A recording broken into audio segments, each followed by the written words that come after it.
नमस्कार दोस्तों, हिंदू धर्म में कई सालों पहले एक यक्षिणी द्वारा ऐसा रहस्यमयी ग्रंथ लिखा गया था। अगर वह ग्रंथ किसी व्यक्ति को मिल जाए तो उस व्यक्ति की दुनिया बदल दे, लेकिन फिर भी वो ग्रंथ कोई नहीं पढ़ सकता। पता है क्यों? क्योंकि वो एक शापित ग्रंथ माना गया है।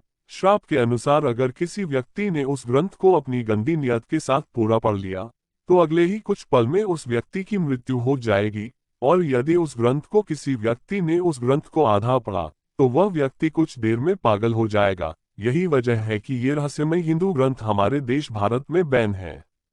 दोस्तों, अब आप सोच रहे होंगे ऐसा कौन सा रहस्यमय ग्रंथ है और इस ग्रंथ में ऐसा क्या है जिसके कारण इस ग्रंथ को पढ़ने से व्यक्ति की मृत्यु हो जाएगी। दोस्तों, दरअसल हम बात कर रहे हैं हिंदू धर्म के रहस्यों से भरे हुए नीलवंती ग्रंथ की। इस ग्रंथ में ऐसे रहस्यमय मंत्र और विद्याएं लिखी हुई हैं जिनकी मदद से कोई भी व्यक्ति किसी भी पेड़ पौधे, जीव जंतु, यहाँ तक कि किसी भी प्रकार के जानवर से भी बात कर सकता है और वह व्यक्ति स्वयं उनकी भाषा को समझ सकता है। दोस्तों, इतना ही नहीं बल्कि इस नीलवंती ग्रंथ की मदद से कहीं पर भी जमीन में गड़े हुए खजाने का पता लगाया जा सकता है। यानी कि अगर ये रहस्यों से भरा हुआ नीलवंती ग्रंथ किसी गलत व्यक्ति के हाथों में पड़ जाए तो पूरी दुनिया के लिए बहुत बड़ी मुसीबत खड़ी हो सकती है। अगर वीडियो पसंद आ रही है तो कृपया द डिवाइन स्टोरी चैनल को सब्सक्राइब जरूर करें। चलिए दोस्तों, अब ये जानते हैं कि आखिर ये रहस्यमय नीलावंती ग्रंथ किसने लिखा और क्यों इस ग्रंथ को पढ़ने पर इतना भयानक श्राप मिला। कुछ सालों पहले उत्तर प्रदेश के एक गांव में नीलवंती नाम की एक छोटी सी लड़की अपने पिता के साथ रहा करती थी। नीलवंती की उम्र जब 5 साल की थी तब से ही नीलवंती अपने आसपास के पेड़ पौधों, नेवला, छिपकली, हाथी, कछुआ, इन सब से बातें किया करती थी। इतना ही नहीं बल्कि नीलवंती को सभी जीव जंतु जमीन के अंदर गड़े खजानों के बारे में भी बता दिया करते थे जिनके बारे में इंसान कभी नहीं जान सकता था। लेकिन उस छोटी सी बच्ची नीलवंती को जमीन के अंदर गड़े धन संपत्ति का कोई लालच नहीं था, इसलिए नीलवंती कभी उन खजानों की खोज के लिए नहीं जाती थी। नीलवंती जब कुछ और बड़ी हुई तो वो अपने रात के सपने में भूत प्रेत और आत्माओं से भी बात करने लग गई और वे सब भूत प्रेत नीलवंती को भविष्य में होने वाली घटनाओं के बारे में पहले ही बता दिया करते थे। दोस्तों, हैरानी की बात तो ये थी कि जब नीलवंती की उम्र 13-14 साल की हुई तो वे सभी भूत प्रेत आत्माएं उसके सपने में ही नहीं बल्कि हकीकत में आकर उससे बात करने लगे। तब तक नीलवंती समझ चुकी थी कि वो बाकी सभी इंसानों से अलग है और ये उसकी दुनिया नहीं है, वो किसी अन्य दुनिया की प्राणी है और यहाँ आकर इस दुनिया में फंस गई है।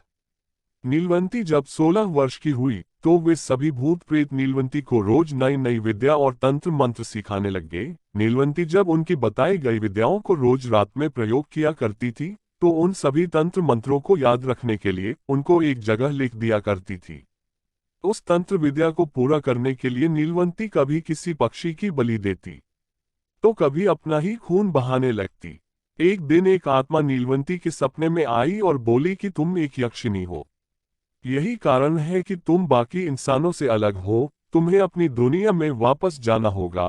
ये दुनिया तेरी रहस्यमयी दुनिया से अलग है।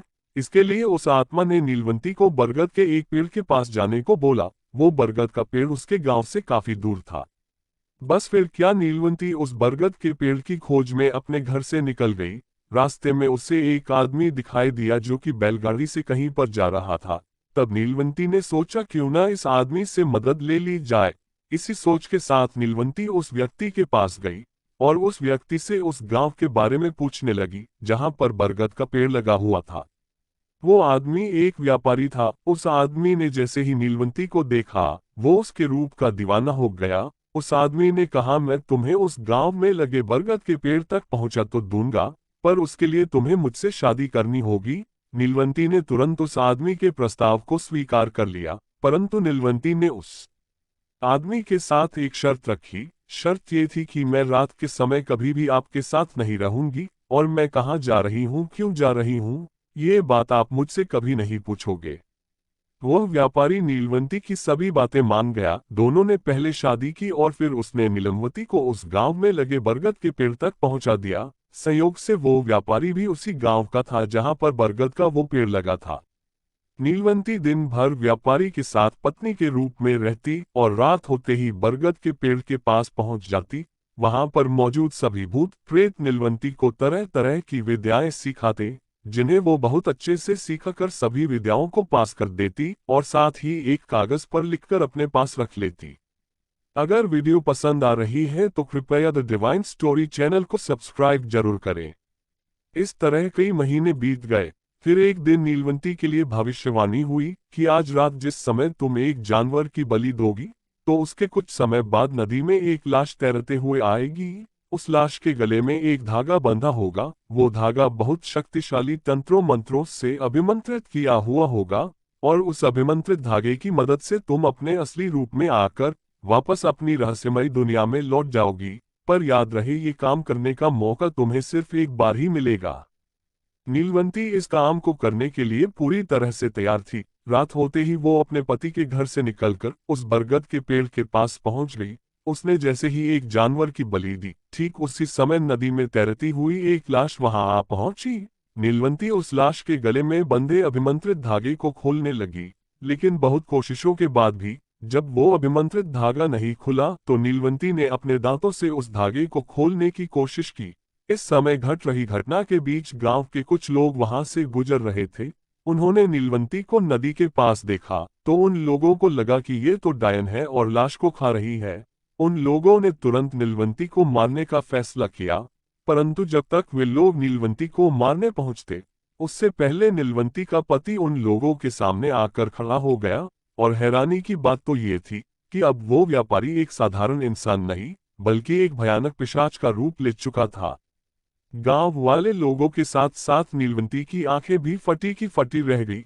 गांव वाले लोग जिसे वे एक आम इंसान समझ रहे थे, वो वास्तव में एक बहुत भयानक पिशाच था। उस पिशाच ने एक एक करके सभी गांव वाले लोगों को अपने नाखूनों से फाड़ डाला। इतने में नीलवंती खुद की जान बचाने के लिए वहां से जगन की ओर भाग गई। तभी वो पिशाच अचानक से नीलवंती के सामने आ गया। उसने कहा, मुझे पता है कि तुम एक यक्षिणी हो और इस दुनिया की नहीं हो। मुझे सिर्फ तुम्हारी लिखी वो रहस्यमयी किताब चाहिए जिसमें तुमने सभी तंत्र मंत्र और विद्याएं लिखी हुई है।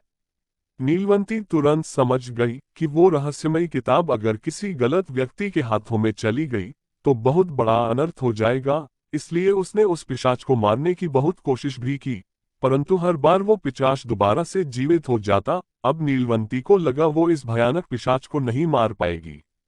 तभी नीलवंती ने खुद के द्वारा लिखी हुई रहस्यमयी किताब को श्राप दे दिया कि जो भी व्यक्ति इस रहस्यमयी किताब को गलत इरादे से पूरा पढ़ेगा, उस व्यक्ति की तुरंत मृत्यु हो जाएगी।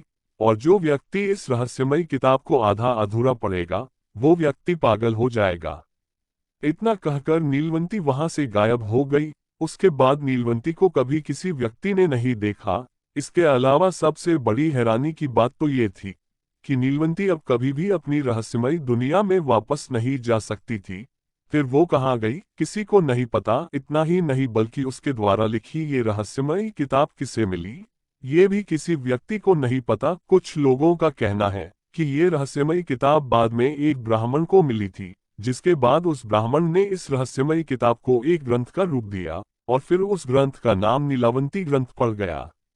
जन श्रुति के अनुसार माना जाता है कि आज के वर्तमान समय में इस नीलावंती ग्रंथ की ओरिजिनल कॉपी सिर्फ 3 से 4 लोगों के पास ही है। धन्यवाद।